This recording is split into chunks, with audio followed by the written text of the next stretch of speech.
demonstrates the working of an enzyme in vitro. Vitro का मतलब होता है outside of the body. That is the pepsin working on that to meet the albumin in the test tube. आपने करना क्या है कि आपके पास enzyme पे pepsin होगा और डिटेक्ट करनी है आपने किसी भी प्रोटीन सैंपल पे। और albumin क्या हो सकता है और वो मीट हो सकता है। albumin प्रोटीन है और आपका मीट तो प्योरली प्रोटीन हुआ करता है। enzyme का पास जो है स्पेसिफिक कंडीशन रिक्वायर्ड होती है। पेप्सिन जो है वो एसिडिक वैल्यू होता है। पेप्सिन होगा तो पेप्सिना दिन से वो पेप्सिन में कन्वर्ट होगा और फिर प्रोटीन की डाइजेशन स्टार्ट होगी। अगर आपके पास HCl नहीं है या एसिडिक मीडियम नहीं है तो पेप्सिन एक्टिवेट ही नहीं होगा और प्रोटीन की डाइजेशन स्टार्ट नहीं होगा। पहले आपको पता होता है कि पेप्सिन होता है आपकी बॉडी में स्टमक पे हुआ करता है। स्टमक की डाइजेशन में आपने जैसे लगा कि ज्यादा पेप्सिन जिनको HCl की मदद से पेप्सिन में कन्वर्ट कर दिया जाता है। अब आपके आंसर करने में क्या है कि आपको फोर टेस्ट करनी है और वो टेस्ट लेवल कर देना है A B C and D, ठीक है।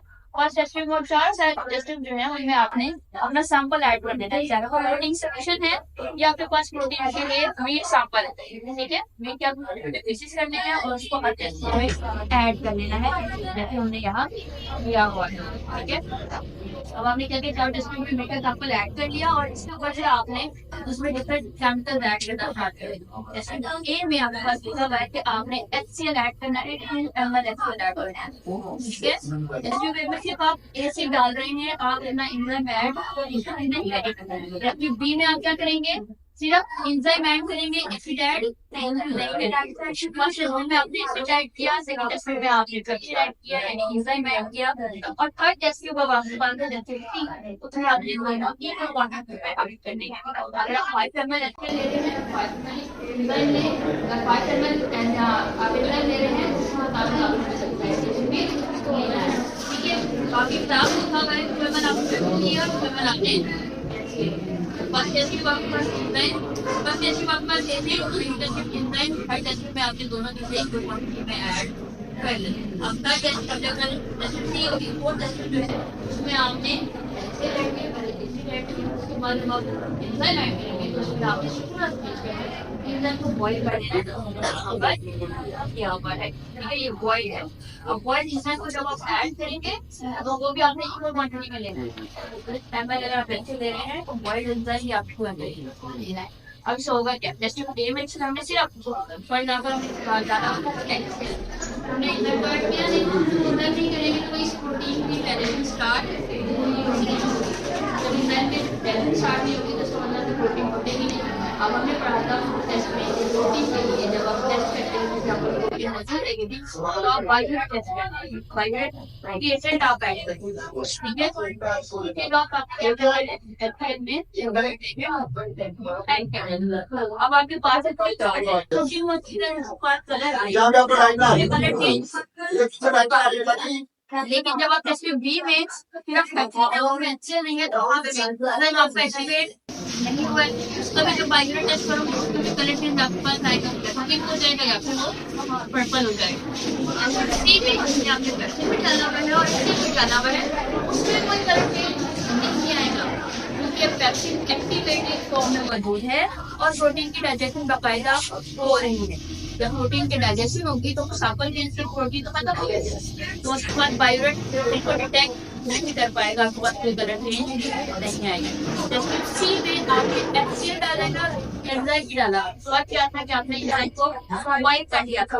हमने पढ़ा था एंजाइम तो कोई भी फैक्टर ज्यादा बढ़ा दें ऑप्टिमम टेम्परेचर से अगर आप बढ़ाएंगे एंजाइम को तो उसकी बात खत्म हो जाती है, प्रोटीन डिनेचर हो जाती है, प्रोटीन अपना काम नहीं करेगी, ठीक है। जब काम नहीं करेगी तो प्रोटीन की डाइजेशन नहीं होगी और आप जब बायोरेट टेस्ट करेंगे तो फिर आपका कलर चेंज आएगा या तो फिर आएगा पर्पल आएगा। एक्सपेरिमेंट नंबर 2 में आपने जो एंजाइम टेस्ट करना है वो डाइटेज और डाइटेज अमाइलेज का मिक्सचर होता है। अमाइलेज आपने पढ़ा था ग्लैंड में मौजूद होता है, आपकी ओरल कैविटी में होता है। ओरल कैविटी में स्टार्च यानी कार्बोहाइड्रेट्स कोई भी आप खाएंगे चाहे वो रोटी के साथ में खाएं या ब्रेड के साथ में खाएंगे उसके डाइजेशन आपके ओरल कैविटी में स्टार्च हो जाती है। ओरल कैविटी मूव करेगा स्टमक में, तो कार्बोहाइड्रेट आपके डाइजेशन स्टार्ट हो जाती है आपके ओरल कैविटी में और उसके लिए डिफरेंट एंजाइम इस्तेमाल होते हैं। अगर अमाइलेज साथ किसी भी डाइटेज जो होता है आपके पास अमाइलेज होता है, अगर आपको बात बाद हमारे इसकी टाइप मिक्स हो जाए तो उसको आप डाइजेस्ट कहते हैं और वापिस भी गवर्नमेंट में टेस्ट करना है। ठीक है, डाइजेस्ट की भी कंडीशन क्या होती है, उसको स्लाइटली एसिडिक मीडियम चाहिए होता है, बहुत ज्यादा एसिडिक मीडियम नहीं चाहिए होता। पेप्सिन जो होता है वो 1.5 से लेकर 3 पे काम करता है। डाइजेस्ट जो होता है आपके पास काम 47 के और टेम्परेचर 13 के लिए 50 होता है। डाइजेस्ट के लिए पेप्सिन होता है बॉडी का डिफरेंस बॉडी का करता है, हम अच्छे भी करता है काम करेगा। डाइजेस्ट होता है उसको डिफरेंट रेंज होती है, वो 30 से लेकर काम कर लेता है। तो फिर ज्यादा बढ़ाओगे तो डाइजेस्ट काम करना बंद कर देगा, टेम्परेचर ऑप्टिमम तरीके से बढ़ा देगा। ठीक है, कम करेंगे तभी डायबिटीज वो नहीं चलता है, के दरम्यान में ही वो काम करेगा। इक्वल अमाउंट का सैंपल लेना है, डाल के देखिए आपको कह दिया जाएगा कि ये खड़ा हुआ है, इक्वल अमाउंट में टेस्ट आपको 4 करनी है। ठीक है, तो टेस्ट जो मैं आपको 4 करनी है, इक्वल अमाउंट लेनी है। 5 वाला टेस्ट में तो 5 के लिए आपने क्या करना है, इसमें हम एक टेस्ट में आप हमारे से ऐड करेंगे 4 ड्रॉप डाल ले या 5 से 7 ड्रॉप डाल ले, और डालने के बाद आपने इसको रख देना साइड में, और इसके साथ खाली डालिए उसमें कोई चीज एंजाइम आपने ऐड नहीं करना। इसमें आपने मैं अपने हमारे चाह रहा था इसमें जो आप आयोडीन टेस्ट करेंगे इसमें आपके पास कोई कलर चेंज नहीं आएगा, क्योंकि ऑलरेडी स्टार्च जो है उसको एंजाइम छोड़ चुका होगा। और वो टेस्ट ट्यूब जिसमें आपने एंजाइम ऐड नहीं किया उसमें आपके पास कलर चेंज आएगा, क्योंकि उसमें अभी भी स्टार्च एज इट इज वही आपने आप वो भी लिख सकते हैं जो आपने ऑब्जर्व किया, इस पर दूसरा लिखेंगे दैट इज तरफ हमारे लिए it digested starch into small monosaccharide and small peptides.